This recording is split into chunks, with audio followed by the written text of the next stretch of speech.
Hola, bienvenidos al Puerto Rico. Bienvenidos a Puerto Rico. In Memphis, we say Puerto Rica, Puerto Rica. But in Puerto Rico, you say Puerto Rico, Puerto Rico, Puerto Rico. Hey, welcome to the Fireside. My name is Jake. Happy to have you here with me today. As always, today's an awesome episode, and it's cool that I'm doing an intro from Puerto Rico because I met our guest at a different paradise, the Paradise Tattoo Gathering in beautiful Jiminy Peak, Massachusetts last month, and the guest is Tim O'Connor. Tim owns 10,000 Foxes Tattoo in Queens, New York, and when I met him, like I said, in Paradise, we started talking about apprenticeships. He was actually there with his apprentice and tattooed his apprentice while he was there. And we were talking about kind of the challenges of apprenticing someone and being a good mentor and how there's really no blueprint for it. So we decided to jump on and do a podcast because he's apprenticed a few people and has some really solid ideas on what makes a good tattoo apprenticeship. So you can check out Tim's work. You can check out more about his shop in the show notes below. But let's go ahead and get to the episode. Wait, hold on. One more thing. I'm a terrible self-promoter. This episode is brought to you by us, the Fireside Tattoo Network, and we have a brand new set of toolkits, what we're calling toolkits, that we have just released, the Tattoo Apprentices Toolkit and the Tattooers Toolkit. And what these are, they're custom bundles that we put together that we think really help tattooers at different stages of their career, mainly those two stages of from like the 0 to 3 year mark, the Tattoo Apprentices Toolkit, and then the 3 year on mark, which is the Tattooers Toolkit.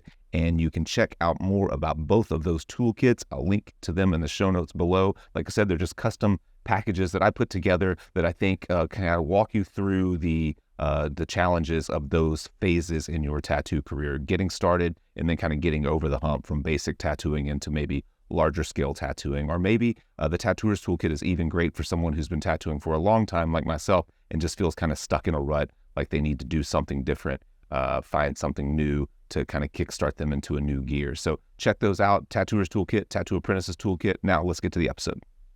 Well, we've been tattooing around the same amount of time, like mid-90s, right? Yeah, late 90s for me. It's interesting because when I did my first tattoo to when I consider myself like a professional tattooer are very different things. I understand that. So yeah, I got started in the late 90s. I had wanted to, I tried getting an apprenticeship. Tattooing had just become legal in New York City. It was illegal up until 1997. So once it became legal, it was like a boom, right? Like they didn't really enforce it when it was illegal. You know, there were a couple of shops, but nothing much to speak of. And then after it became legal, you know, all these like souvenir shops and, you know, where you buy your I Heart New York City, T-shirts, all of a sudden were tattooing as well. And I had gone to a couple of shops. So since it was illegal, I was getting tattooed on Long Island. And the guy who's doing a lot of my work, really good dude, I asked him if he would apprentice me.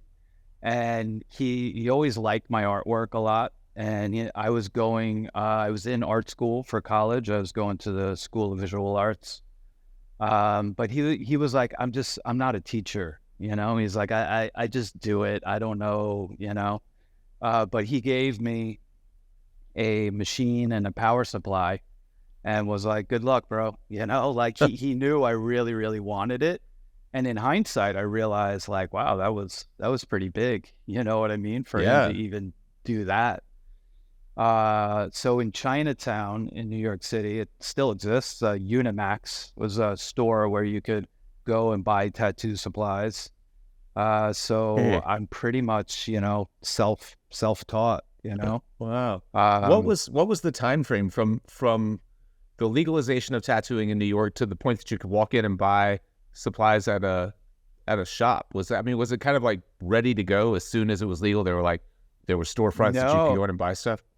Actually, Unimax existed before it was tattooing was legal. I don't think selling tattoo supplies was illegal, Okay. but you just couldn't have a tattoo shop.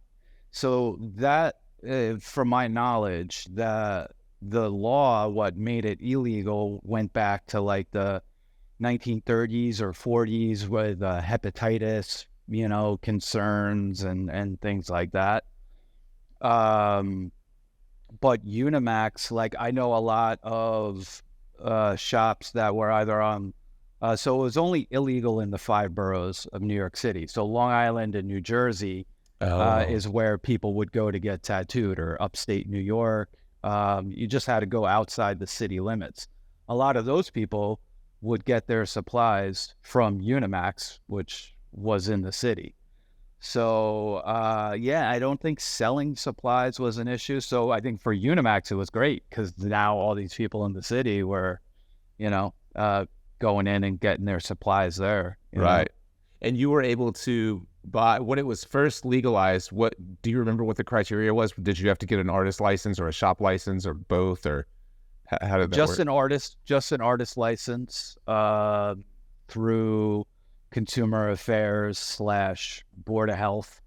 And, it was really just a basic test on cross-contamination and things like that. Okay.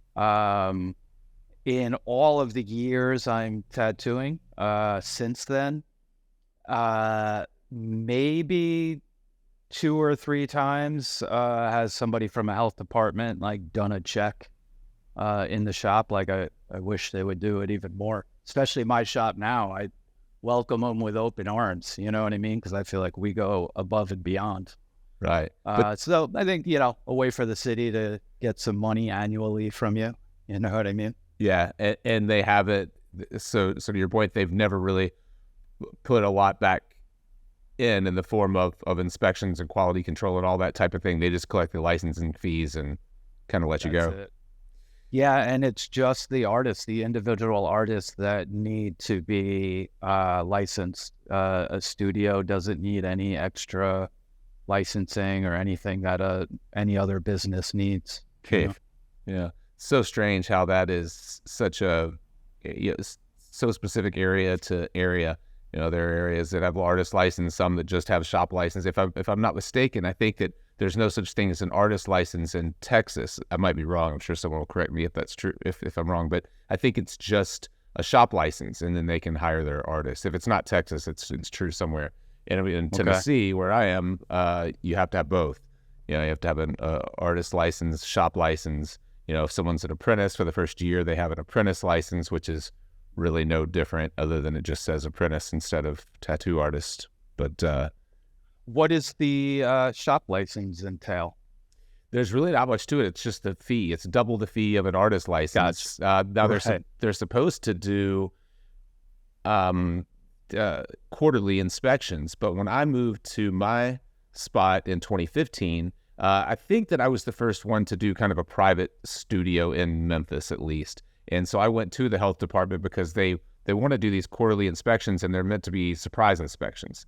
And so I went to the health department and I explained what I was doing. I explained that I ran a tattoo education network and that I was recording a lot of what I was doing for educational purposes. And because of that, there's no front desk and there's no sign and nothing like that. And so I was concerned that they wouldn't be able to do the inspections. And they understood, worked with me, and said, okay, well, we'll just text you or call you in advance to schedule your inspections. And that was 2015, and I got my first inspection this last March of 23. Yeah. They let me renew every year. So it's an annual fee that you just pay. Right. Yeah, and and it is supposed to go towards the inspectors, and they are out. It's the same inspectors that are inspecting restaurants and everything else, and hair salons and everything. But for whatever reason, they just didn't make an effort on my end. As far as I know, all of the regular shops, the regular tattoo shops, were still getting inspected. But I don't know if it was just that. I don't know how I kind of fell through the cracks, and they never followed up. They sent me renewals every year. I paid the renewals every year, and everything went along fine until just this last year. And someone at the health department office asked when I was last inspected, and I said, well, when I set up the shop, 8 years ago. So they got back on it. Well, that's interesting, and it kind of leads us into one of the topics that I know we wanted to hit on when we discussed doing this podcast, and that's the topic of apprenticeships. And I think we talked for a little while on Saturday, just kind of prepping for this. We were talking about the kind of the different models now that exist for someone learning to tattoo out west. There are tattoo schools, and when I talk to artists, say in Portland, Oregon, or something like that, they really despise tattoo schools. For one thing, they feel like it's just they're just cranking out like an apprentice factory, and then also it just floods the market with new tattooers every however long it is, 6 months or however long the schooling is, and so you get all of these. You hear things like, well, the apprenticeship should be the way that the traditional apprenticeship is the way to teach someone to tattoo, and these tattoo schools are garbage. And my response has always been, well, that assumes that all apprenticeships are created equally. And I know I've heard plenty of horror stories on terrible apprenticeships. And even if there are some shortcomings to a tattoo school, at least there's some type of curriculum there. And so that kind of got us some structure. Yeah. And so that kind of got us talking about what makes a good apprenticeship, and the idea that nobody wants to be, if you're teaching someone to tattoo, like the guy you were talking about a minute ago, he was quick to recognize that he just didn't have that skill set. Like, I'm not a teacher, I just do tattoos. I think that that's probably the vast majority of tattooers, even when they are interested in taking on an apprentice for the first or second time, they're like, well, I'd like to be able to teach someone, but I don't have the first clue how to be a teacher. Yeah. Yeah. So and I've had to go through that, myself, teaching and not just tattooing, and anything, you can be very good at what you do. It doesn't mean that you're a good teacher, you have boxing trainers that were terrible fighters, but they're great coaches. You know what I mean? And excellent fighters that would make a terrible coach, So I think there definitely is a craft and an art, so to speak, to teaching, Yeah. What? How many apprentices? We met just a few weeks ago at the Paradise Gathering, and you were kind of put on the spot in this tattooing in a fishbowl thing that we did, where we put you on stage and you tattooed your apprentice, or I guess she's just finished up her apprenticeship. And so I wonder how many, including Lexi, including Lexi, how many artists have you apprenticed? So I opened my studio in 2019. Well, really just like 6 months prior to COVID. So I separate like my apprentices, like the ones I've had since I've owned my own studio. There's only 2. 3. But then prior to even owning my own studio, when there were apprentices at other shops that I kind of took under my wing, so I had, I'd say 3 or 4 of those, but that was more just, I had a connection with these people and I like to help them out. But I didn't have that, I'm taking you, you're my apprentice, I'm going to teach you, Okay.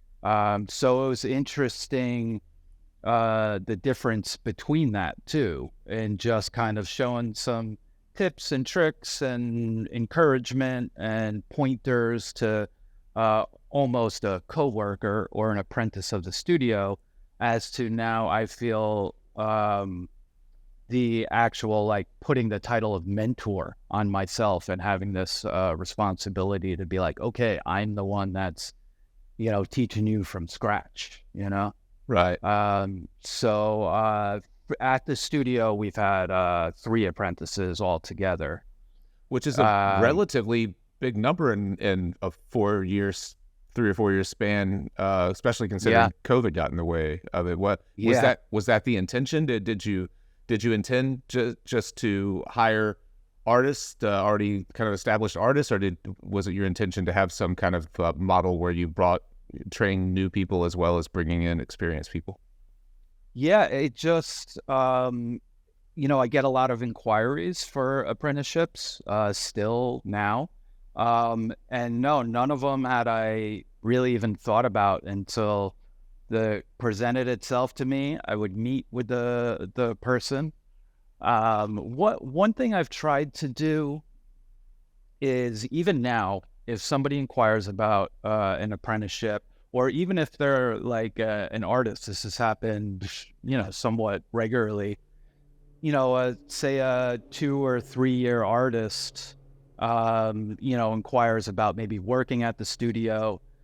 Um, I'm not currently looking for any artists, but I would like take a look at their work and I would let them know, or I would have, the shop manager who's, got the email and all of that, let them know like, hey, we're not currently looking for anybody.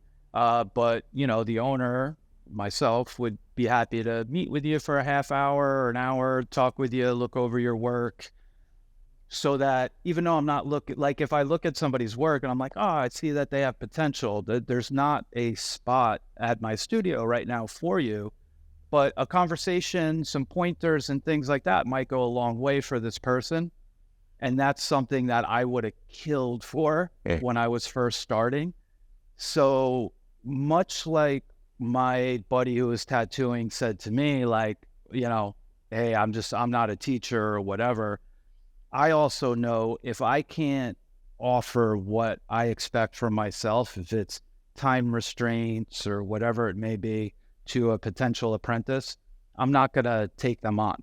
Um, it's unfair on both ends. It's a lot of work on my end and responsibility, and as well for them. If I don't feel like I can offer it to them, I'm not going to do it. But maybe what I can do is offer a few little pointers. So I've done that a bunch of times, and the artists seem very appreciative. Excuse me. That yeah, somebody would take the time, and sure. just be honest, like, hey, yeah, your work looks good. This is what you can do to improve, and just to be able to shop talk with other people.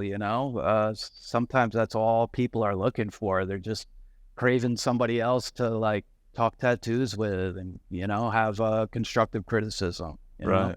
And another um benefit to that, I would assume, is that you developed even if it's just the start to a new relationship, it's some face-to-face kind of interaction that's happened with you, and you never know when you may end up needing to fill a spot. People come and go all the time, and I would assume having a bank of relationships in the area, you at the very least in the back of your mind, you're like, okay, if this, so and so does end up moving out of town, I know 2 or 3 people that I've met with, in the last few months. yeah, 100%.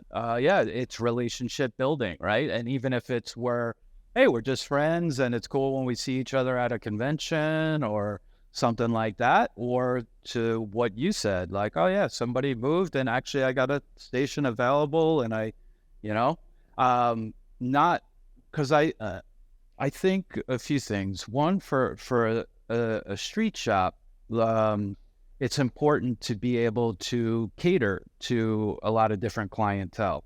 So as much as it's nice that when you have a shop full of just killer established artists, the business aspect, it's like, yeah, whether it's walk-ins or small tattoos, most of the artists that do big custom work, like that's all that they want to do. So if I'm like, hey, these two friends want this little thing, they're like, I'm good, bro. You know what I mean?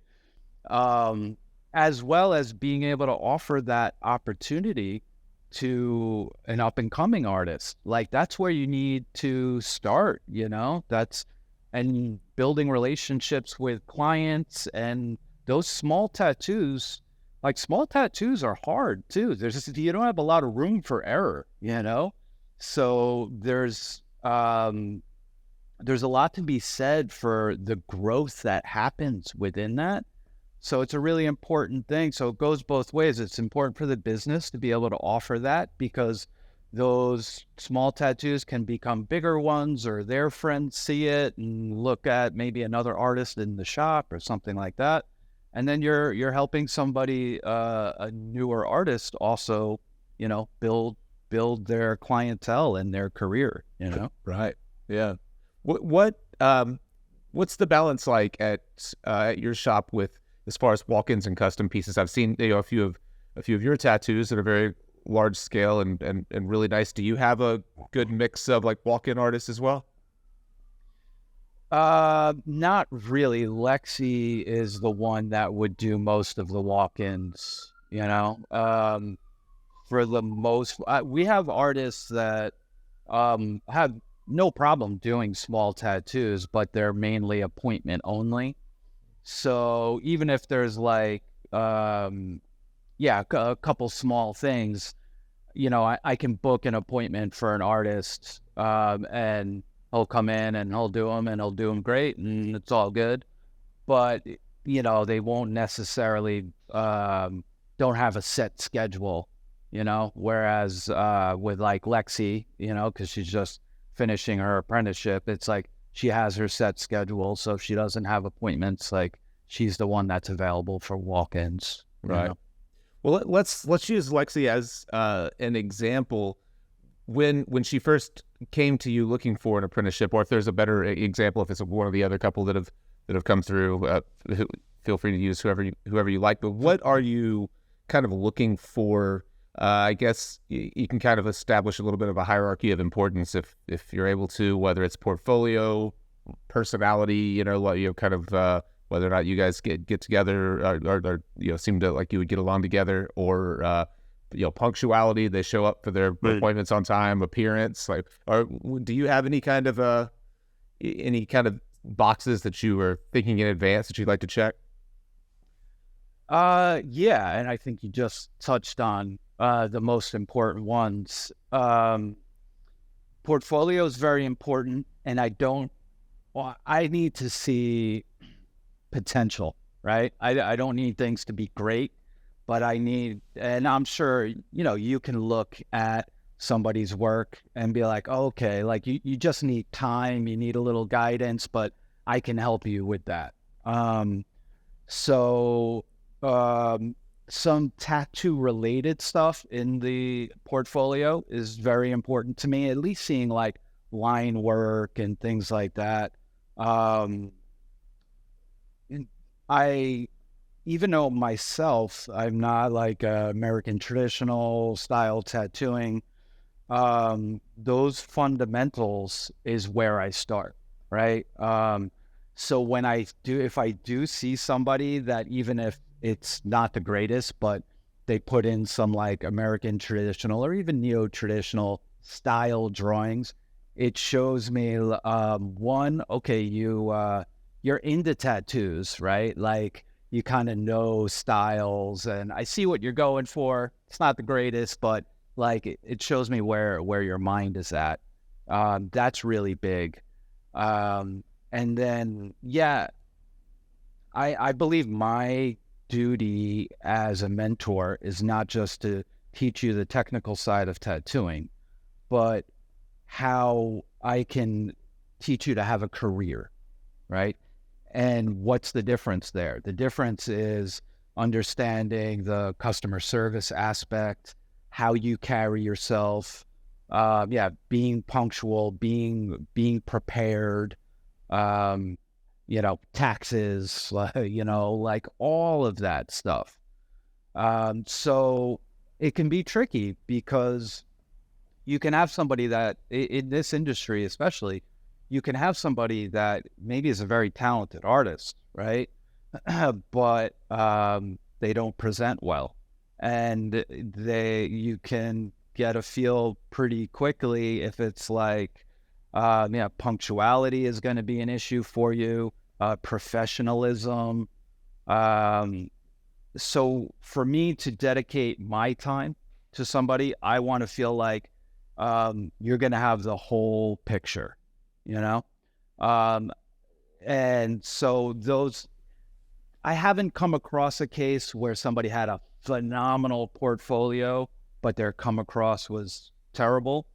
But I wonder what I would do in that situation, because if I didn't feel like I could help refine your social skills, and but I could make you a great tattooer, I don't think I would invest that time. And I think that person would probably become a great tattooer if they were a phenom like that anyway, on their own or under somebody else's guidance, you know. But yeah, I feel the way you hold yourself, the way you carry yourself, the way you dedicate your time to your clients. I think all of that is extremely important, and I do put a lot of emphasis on that in the apprenticeship. Yeah. You know? I agree. And especially early in someone's career, they're probably not going to be doing really stellar tattoos for a little while anyways. And that's where they really kind of develop that clientele with their kind of bedside manner and their ability to, to engage, be likable, be, considerate with their clients. And when we were talking over the weekend, I think I made the comment that I've always noticed that people that I tattoo who are heavily tattooed, usually their favorite tattoos on their body don't have a whole lot to do with the tattoo itself. It's the experience of the tattoo, the relationship with that artist or with another person that was in the chair across from them is the thing that they really took away from the tattoo appointment. And I think that's such an important thing for beginning tattooers to realize is like the tattoo is probably going to be kind of mediocre for a while, the tattoo itself. So you really have to be able to hang your hat on those other kind of principles. Yeah. Yeah. A big part of it too is ego or lack thereof, like being able to just be a sponge and really just take constructive criticism, especially, I try to deliver it in a way where, it's there's nothing personal. I'm just trying to help you get better. And so if I'm looking through somebody's portfolio and giving them a critique, like I'm keenly aware of how they're receiving it. And if they start being like, well, making excuses or telling me what, I'm like, this might be a little tough, So the ones, we'll use Lexi still as the example. She takes constructive criticism phenomenally, and because she just wants to get better, so in that way, it's been a joy having her, and spending time with the designs and, hey, you can do this and you can do that. And we still constantly go over like all of her tattoos and stuff.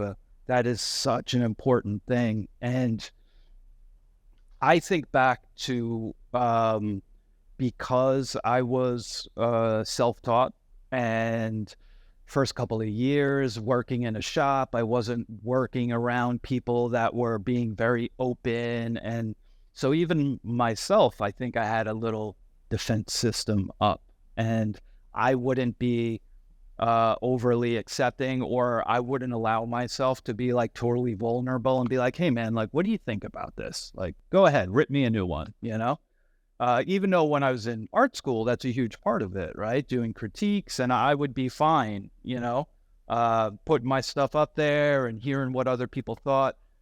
But maybe it was the environment that I was tattooing in. There wasn't that. So it made me a little bit, more defensive. And I think that stunted my growth, I think if I allowed myself to just be like, oh man, see how many lines I blew out in that? Like, what do you think that is? Or, that I would have grown a lot faster. So now that I'm in the mentor position, I really try to create that environment where it's like, hey, we're all here. There's things I can learn from you, and we have a great energy and vibe in the shop. All of the artists really like enjoy each other as people as well as artists, love to get feedback from each other. And it's a great thing because it allows all of us, no matter where you're at in your career, doesn't matter that I'm the owner or anything like that, to be like, oh, what do you think about this? Is this off a little bit?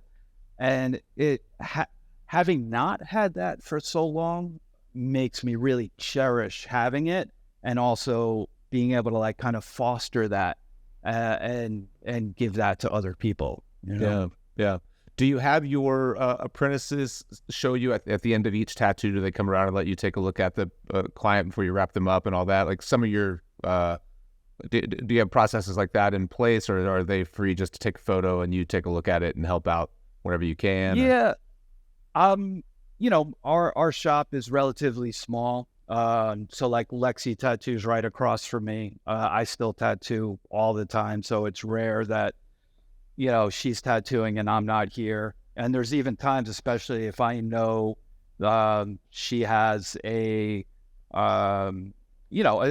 difficult or a challenging tattoo for her.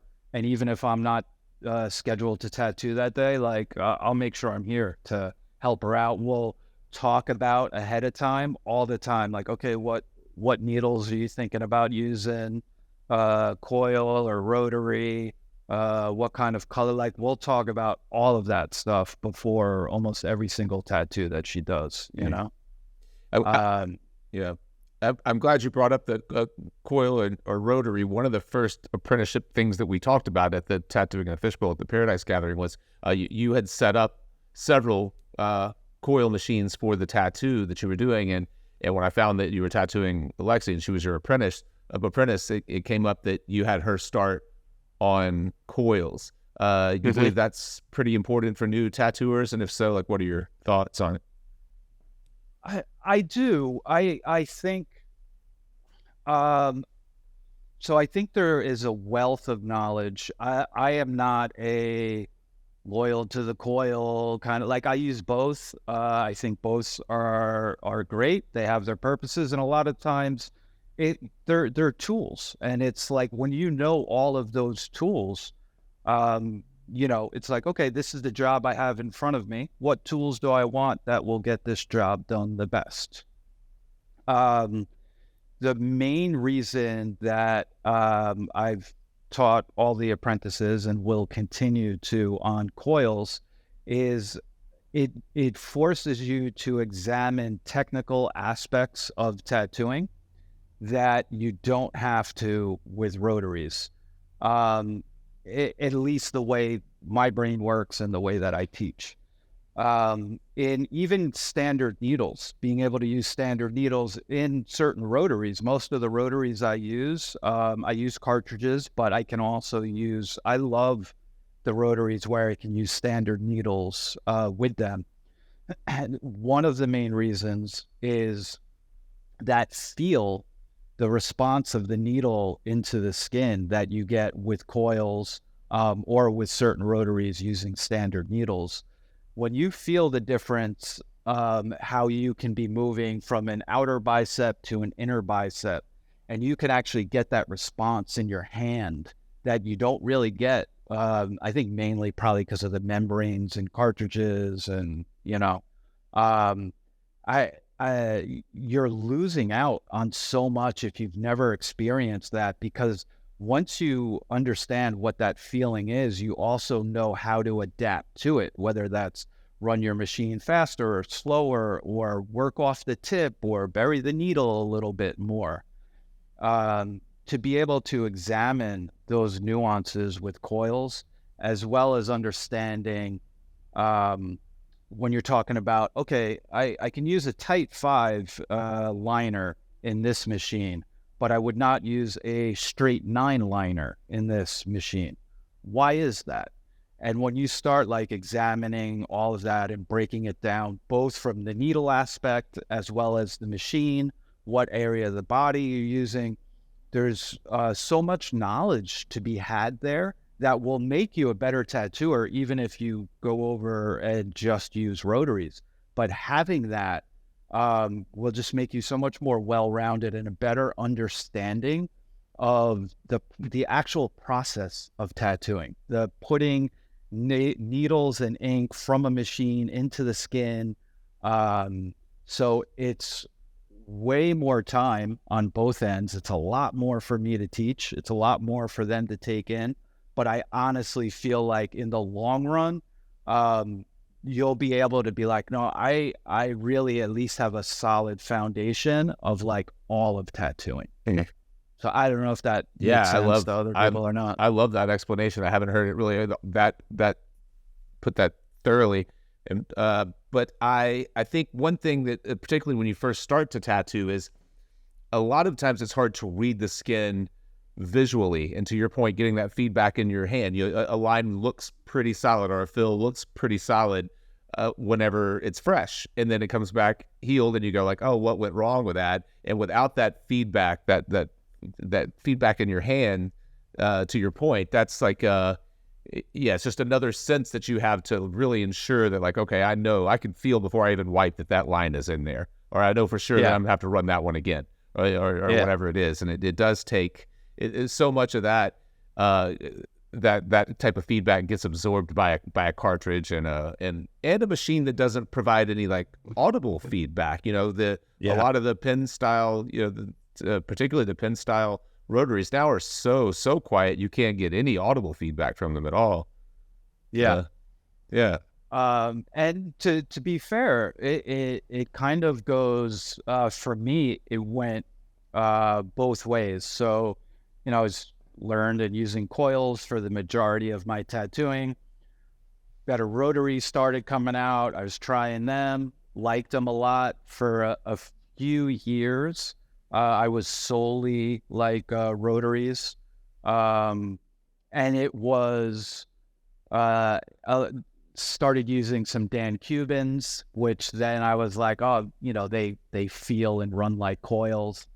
So I was just using those for lines, but I was like, oh man, I missed that. Like that felt good, And then when I opened the shop and I knew, at least I felt like I really wanted, for the reasons I just stated, to teach my apprentices on coils. I was like, okay, well, I should go back to, if I'm going to teach it, I got to practice what I preach, So even though I was using Cubans for lines and then some coils for lines, and then I started using some for my shading again and using mags and coils, and just the feel and the enjoyment of the tattooing, I was like, oh man, I really miss this, But I definitely took some things, techniques can be different from coil to rotary.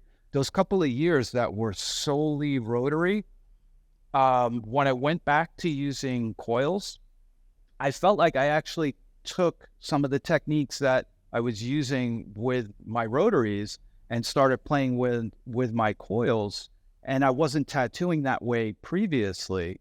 So it was interesting for me to see how that time spent with rotaries also positively affected the way I was using coils, And I think the biggest one is even with my line work, because typically you have to line slower with rotaries. When I went back to using coils, I would tweak the way my machines were running, but I felt like all of that time spent with the rotaries and lining slower with them and stuff like that enabled me to focus more on my line work. And when I went back to coils, even though I was moving faster, I had that same focus that I had from that time spent doing line work slower. And it really made me love doing line work even more, So it's really interesting how the two play with each other. And I think they really do benefit each other, Yeah. That's really interesting. I had never considered that. While we're on that topic, you have a pretty huge collection of both coil and rotary machines. I do. Do you like to, are you just kind of a collector, or do you try to purposefully kind of cycle them in and out and use a lot of machines, a big variety? Yeah, I have my handful that are like my go-tos. They'll usually get, for a couple of months, will be like my daily drivers, but I probably have around 100 machines. With coils, I think there's an appreciation for the builders, I've definitely bought machines before that I'm like, I probably won't use this that much, but I love it. The craftsmanship that goes into it. Even machines that are cast but a lot of them are kind of like these one-off. It was built by hand. When you get into it, you can see the way different builders build and just have this appreciation for the way they tweak their geometry or the style of their frames. So, yeah, I have a lot of machines from great builders. I have a great Aaron Kane collection. But these days too, there's Adam Safari, I think, has probably done the best job with the single coil machines. Yeah, I've never used those. Yeah. Oh man, they're so nice because a bunch of single coil machines are like the coil is the same thickness as a double coil machine, but just one of them. So I'm not a machine builder. I do like to mess around with them and rebuild my own. But what a small coil is going to do is just make it kind of faster and not hit too hard. So typically they're good for like finer to medium lines. Adam's Ghost Dog machine is like a beefy, I'll grab one so we could show it. It's like a beefy single coil, right? Oh, okay. Yeah. So this one, the balance of this is so nice because it just sits right. A lot of coils, like, you have that bit of a drag on the back because they're a little back heavy. But because this coil is, it's basically has as much wire as two coils does.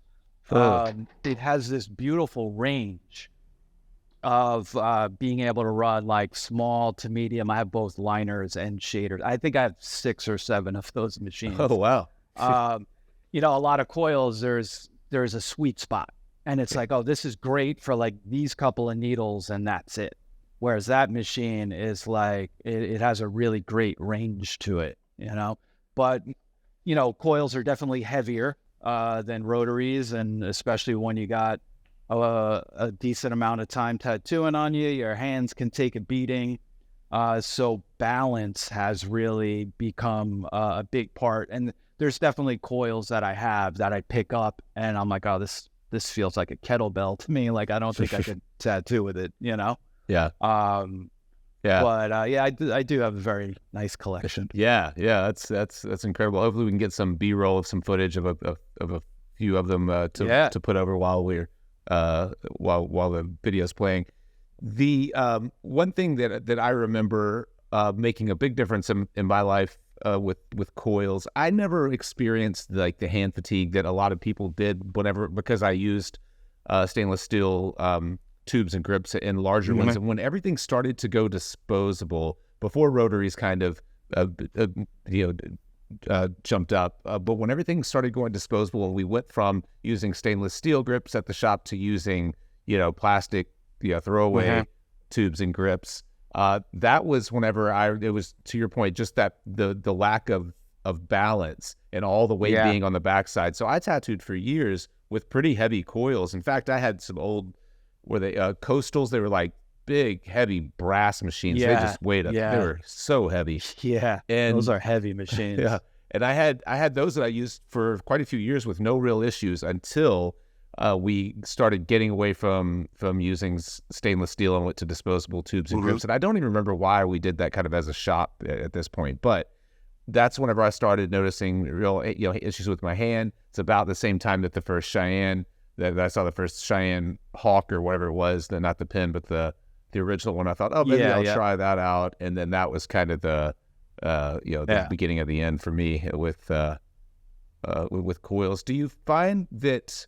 So let's use Lexi's leg piece that you did. This really, really beautiful black and gray piece. It has a lot of big kind of solid fields of mid-tone grays. For me, and I know it's just because I've worked with rotaries for so long, when I go back and try to pull off something that I'm not, something that's difficult like that, like big fields of medium gray washes, do you find yourself like, do you have particular machines that you think you really pull that off well with? I just can't imagine trying to do that with a coil right now, with my skill set right now.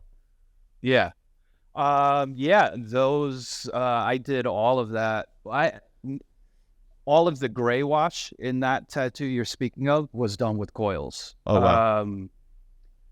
I did use rotaries. We had talked a bit about, I like doing some experiments, and on a situation like that with somebody like that, apprentice, coworker, whatever, stuff that I know that I can fix if it needs to be fixed.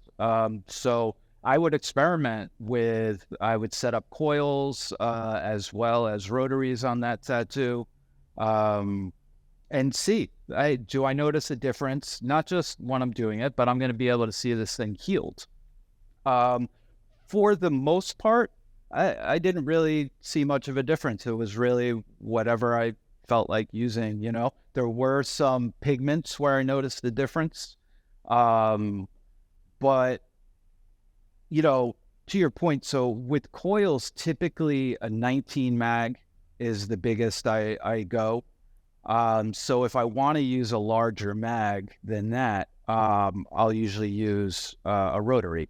And so on a large field of like a nice smooth mid-tone gray, might be like, the 27 mag bug pin, But yeah, I have a couple of my machines that I just love for black and gray that are coils. And I would notice a 15 mag, I was moving faster and getting smoother gray washes than I was with this larger mag, but in a machine that maybe I personally just am not as comfortable with, And that's where the individual, it's not like this is better for that. It's just the way that I work, this is what works good for me. Yeah. When you switch over to rotaries for the larger configurations, are you still using needle on bar? Or do you ever use cartridges for the? Both. Yeah, both. That was another experiment. Like using a large. I have the two main rotaries that I use are a few of Joshua Bauer's rotaries, which I like a lot. And then Dan Cuban, both side winders and Mojo box. So there was one session where I used both side winders and the Mojo box with magnums. I know most people use Cubans for lines, but depending on even the version of the side winder, there's a couple different versions. They run, pretty differently. So that was interesting. I think Lexi would tell you that those were the most painful sessions, the Dan Cuban only sessions.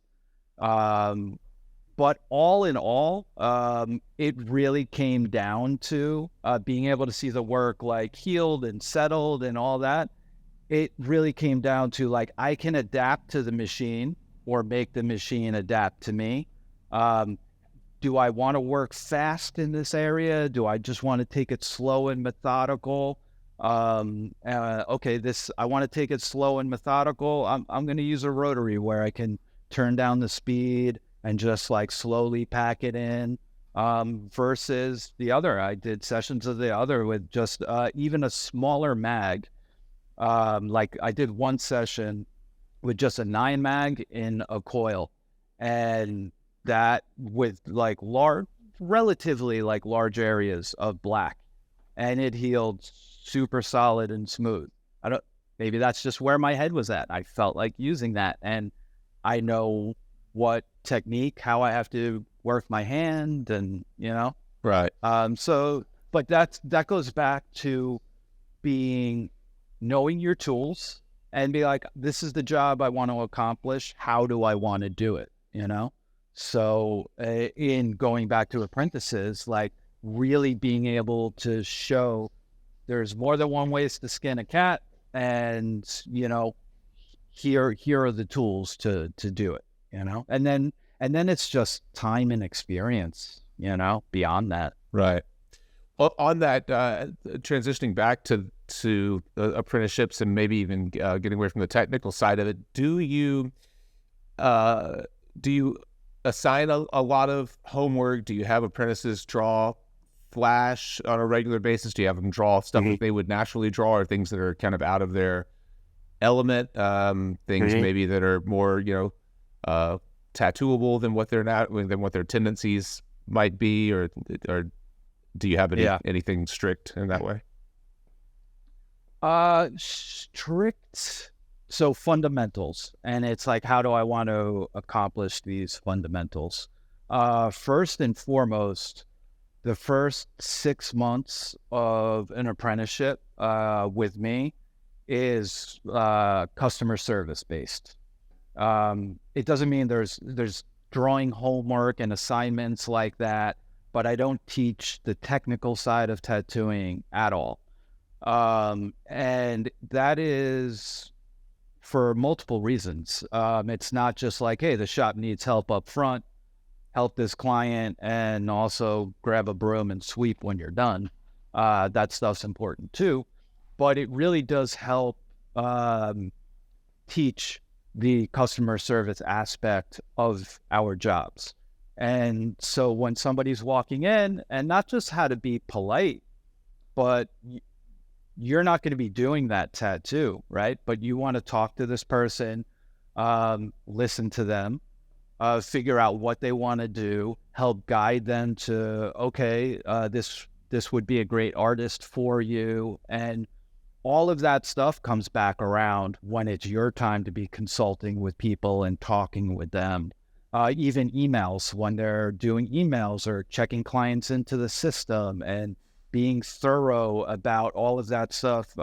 Scheduling for other artists is helping you learn how to structure your own time and your own days. And when an artist has multiple appointments in a day, learning how to schedule that so there's enough time in between appointments in case it runs over, time for them to break down their station, set back up, maybe grab a bite to eat, all of those things. It's a big part of learning your own day to day. And I think in that moment, they probably don't get it. They're like, oh, I'm just like shop help. But I really do think it comes back around and it's like, oh yeah, like that's such an important part of what we do.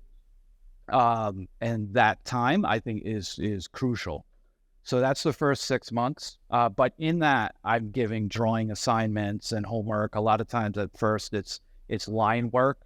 But I'll go through different styles because depending on the apprentice, their knowledge of tattoos may be like, oh, I like to draw and I watch Ink Master, and it's like, okay, well, I also need to educate you about tattoo art as well as art in general, composition, design. And so I like to have them, spend a week or 2 weeks. It's like, okay, this is just Japanese. You're going to draw cherry blossoms and waves. And I got great reference books for you to look at.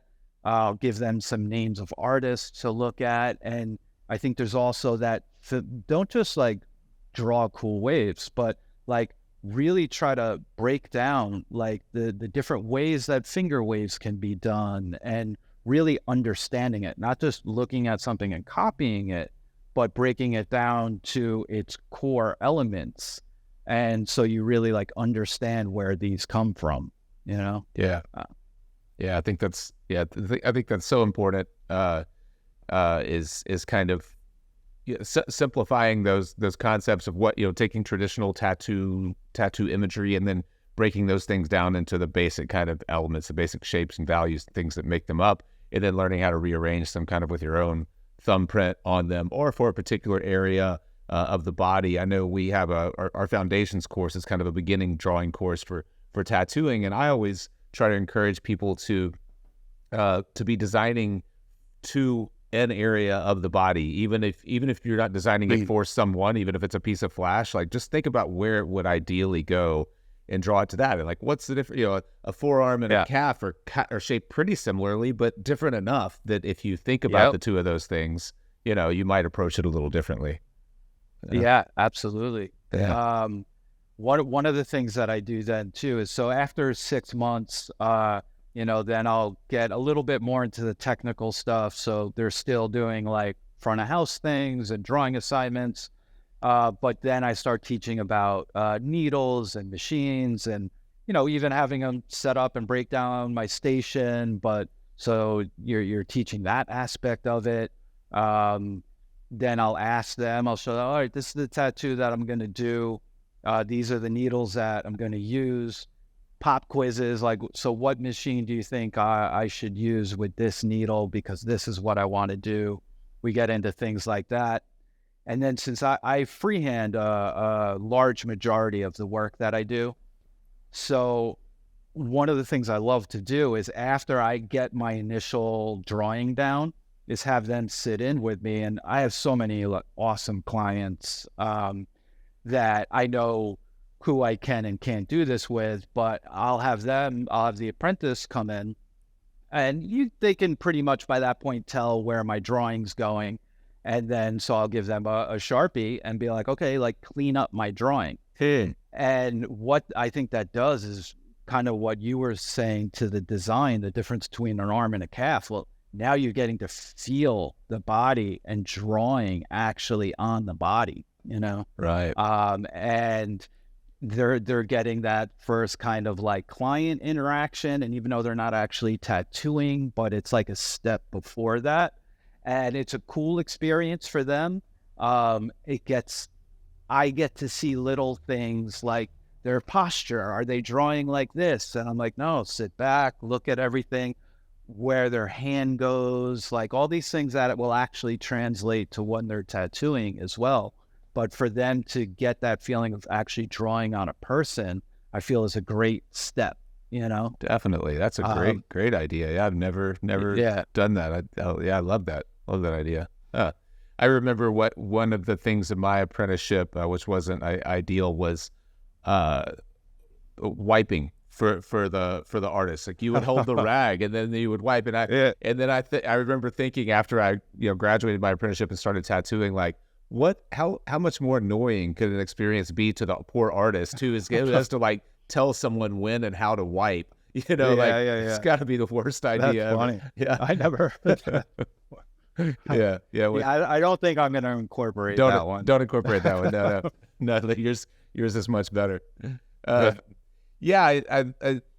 love that approach. Back one thing that I wanted to mention when you were talking about the importance of them being present for consultations and interacting with clients and things like that is, there's no like right way or particularly wrong way to handle a consultation. Of course, every personality that comes in is different, but you start to, what I remember noticing is I started to identify with the way that one artist in our shop would consult, and I can see myself kind of like mimicking what they did. It felt more natural to me than the way that someone else did. Maybe, I might have a tendency to lead people along and explain and talk more than I should out of nervousness. And so I would pay attention to the person who was very purposeful and said less and let the client talk a little bit more and try to. And so the more people I think that you're around, you start to recognize the things that you feel like would work for you in a consultation kind of process. I remember one guy I used to work with who was maybe the worst consulter I ever came across, but he would people would come in with an idea and he would just go, man, you can't really do that. That was it. and so I learned just not offer a solution. Not offer a solution. And hearing, and you hear those extremes, whenever you're in a shop with people and you go like, okay, I know what not to do. I know that, you put people on their heels when you say you can't do that and you don't offer an alternative. I know that for sure now. So that, not to work backwards, but I think that was that's such an important thing to. It really is. I used to be a terrible consulter, and a lot of it in hindsight, I realized, I was in a shop where,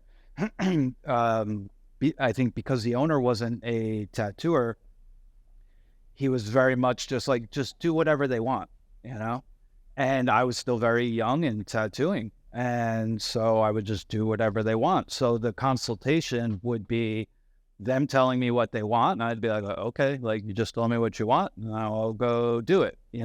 I didn't have the confidence in my own work, or, at that point, the experience Even if in my mind I was like, oh, man, that's like 6 ideas in one, we should just condense it. But I'm like, the owner just tells me do what they want, so that's what I do. Whereas now I really enjoy consulting with people. I enjoy like giving them time, where back then in my mind it was like, okay, I'll go listen to you for a couple of minutes and be like, okay, see you when your appointment is, goodbye, you know. Now, yeah, I really enjoy the initial interaction and like, you know, kind of building this relationship with the person. Now, obviously, I have so much time under my belt that I feel strong in, like, I can take that idea and I can go a couple different ways depending on the person, but really give them like solid advice about what would be best. And when you present that in a way where you're, you know, confident and experienced, to see how they listen and will go with you, you see how valuable that is. The catch is, well, what about when you don't have that experience? So like when you're an apprentice or something like that, and you're like, you don't have that confidence because you don't have that time. So I feel like I spend a decent amount of time with the apprentices and like with Lexi. One of the things I hammer home is how tattoos will age. And we would sooner, you know, turn away work if it's not something that I'm like, I want you, when you see that in 3 years, to be like, yeah, I'm proud of that. Like, it's a 3-year-old tattoo. Maybe it's not as crisp or as dark, but that's a good, solid tattoo, you know? As we know, a lot of times when clients present us with an idea, if it's something they saw on Pinterest or online, or if it's a fresh tattoo, you might know, like, I could see why you're drawn to that. But if you saw that a year from that photo, you would not want that tattoo. But, and also, how do you present that to them where it's in a kind way? You don't want them to be like, oh, you think my idea is shit, you know? Where it's just being honest, but okay, I see what you're drawn to. Now let me show you how we can like kind of do that in a way that we'll both be proud of when we see it years down the road. So I hammer that home to the point where, like, say, when Lexi's consulting with people and she's like, okay, and she'll bring it back to me, this is what they want. I'm like, well, you know, A, B, and C here are issues. You got to be transparent with them about that and just talk to them about it. And, you know, yeah, there's that initial confidence, but I've seen her really take that in, and because I'll really like push the importance of that. And it's been great for me to see, even with her, how the clients that she have respond to that and be like, oh, okay, well, I'm glad you told me that. And to the point where even my own consultations, the amount of times that clients or prospective clients have thanked me, they're like, man, I've been to a couple of shops and nobody's like taken the time to really explain the way that you did. So I really appreciate it. That means the world to me, whether they book or don't book or whatever, that they feel like their time was respected, that I gave them honest feedback, and that they respect what I do and what I had to say. Right. That's so important, you know? Definitely. And that you have their best long-term interests in mind. I think that's one thing, you know, people, a lot of times when people come in for a consultation, they don't really know how to prepare for it, you know, and so they may end up micromanaging the consultation just out of fear that you may just be trying to make a quick buck on them, or out of, who knows, in any number of reasons. And whenever you're, really thoughtful and it's clear that you're thinking about the longevity of the tattoo, and you can almost, you can never go wrong with that approach. Along those lines, and before we wrap up, we're an hour or so in, so I know you probably have other stuff to do today, but we, as far as how you teach, criticize, all of that, in front of the client? I mean, we're talking about the consultation process. Lexi brings the piece to you. You kind of give her feedback, and she can then go back and work with the client. We talked about you guys working close to each other in your station, so you can kind of see what she's working on. One thing that I'm curious about your thoughts are like how your teaching goes in front of the client and how much you hold back until the client is gone. I can remember, for example, having apprentices in our old shop, and they would come in with the client and say, "Hey, I just finished this kanji. What do you think?" And it may be the difference between going like, "Man, maybe just run a line on the outside of that line. It looks like that got a little thin right there." Then I think you nailed it. Versus if the tattoo really has some issues, saying, "Awesome, let's just make sure we get a look at that thing whenever it's healed and see if there's anything that can be done." You know what I mean? Like how you criticize in front of the client. Yeah, no, it's a great question, and something that I'm very conscious of. Yeah. I think because in this instance, like let's say with Lexi, we talk about almost all of her designs beforehand. So we've worked out, and like I'll ask the questions like, okay, well, what are you going to do here? Is this going to be solid? Is that, so there's so much of the design that we've already talked about that if there's anything, like if I pop over mid tattoo to check on her, see how things are going, it's typically, maybe it would be something more technical, or like, oh man, that line is a little wonky or something like that, that I can either say it quietly, like in her ear, like, or just be like, "Oh yeah, it looks good. Maybe make this a little bit bolder here." Something that a client won't be like, "Oh, is something wrong?" And then on the rare few instances, I'd be like, "Okay, well, almost what you said, to make sure you don't overwork that, just let it heal. And, if you got to go back into it, you got to go back into it, It's been pretty seamless, but I am conscious of that in, what you don't want a client to get nervous and be like, "Oh, are they screwing my tattoo up?" Or, you know what I mean? Right. But so I think for other, either apprentices or mentors or whatever, really talking about everything, like I'll still ask her, I'll just be like, "Okay, what needles are you thinking?"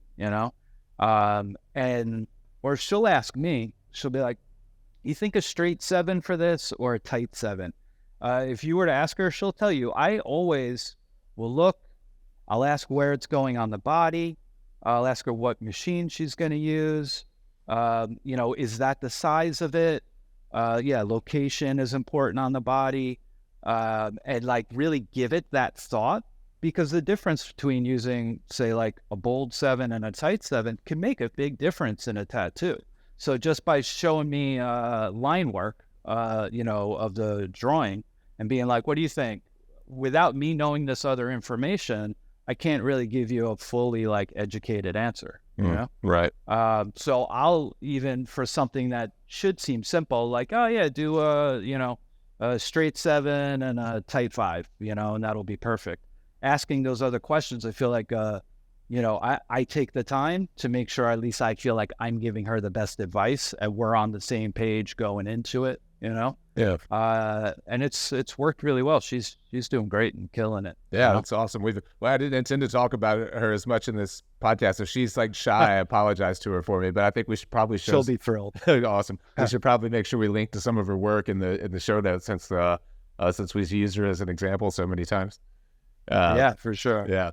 Well, man, this is awesome. I think there's been a ton of great information in here, and I appreciate you being kind of a little bit of a guinea pig, for lack of a better term, for this topic, because it is something, like we talked about earlier, that I feel like isn't hit on enough. And for the longest time, I think it was a little bit taboo because it felt like teaching tattooing on YouTube. Mm-hmm. But obviously, when it's a discussion like this, really, it's intended more for mentors. And I just feel like most people who are in the position to be mentors almost all of us don't really know what to do. And if we could like develop a little bit of a catalog of information, you know, from people who have had some experience in it, I think it would just be so useful to so many people. So I appreciate you. I agree. And I think it's great what you're doing, you know, and I hope couple little nuggets of what I said are helpful to somebody. Yeah. You know? Yeah, without a doubt. How what's the best way for folks to keep up with you, keep up with your work? Are you taking new clients on a regular basis, or do you just not really. It really kind of depends on the project. You know, I go through, I don't do like a books open, books closed, but if I got a lot of big projects I'm trying to finish up, I'll just not take new stuff. But I also, you know, I'm surrounded by incredible artists. So even if I am taking new clients, but somebody is like, hey, you know, what do you think about doing this? If I have an artist at my shop that I feel like will do a better job than I will on a particular tattoo, I'll always be like, I appreciate you want to get tattooed by me, but you should check out this guy. Like he'll kill that tattoo, you know? right? Yeah. So I'm very like open with that stuff too. Like my goal is like to get the client the best tattoo that they can get, whether I'm the one that does it or somebody else. Because I also, sure you can relate to this. It's like if I have an artist who will do this particular tattoo better than me, it's like they're going to be super excited that they get to do the tattoo. The client is going to be thrilled that they have somebody that's like, hell yeah, I want to do that, you know? Right. So I'm always happy to point people in other directions, even if I'm not taking new projects on. Perfect. What's the best way? My Instagram is TOC_tattoo. My shop, 10,000 Foxes Tattoo. That Instagram is 10K Foxes_Queens. Okay. You can find everything through there. Hey, thanks again for watching today's episode. I want to thank Tim O'Connor for taking the time. Hopefully you got some good information out of that episode. I know that I got a lot out of it. I'd hope to do a few more of those going forward with some other folks who have good ideas on what makes a great apprenticeship or what makes a good mentor. If you know of anyone that would be good for an interview series like this, feel free to reach out, info@firesidetattoo.com, or just leave it in the comments. Again, don't forget to check out the Tattoo Apprentices Toolkit and the Tattooers Toolkit. Both of those are brand new, and I'll link to them in the video description below. I probably have been dropping cards through here along the way. Thanks again for supporting what we do, and I'll catch you next time.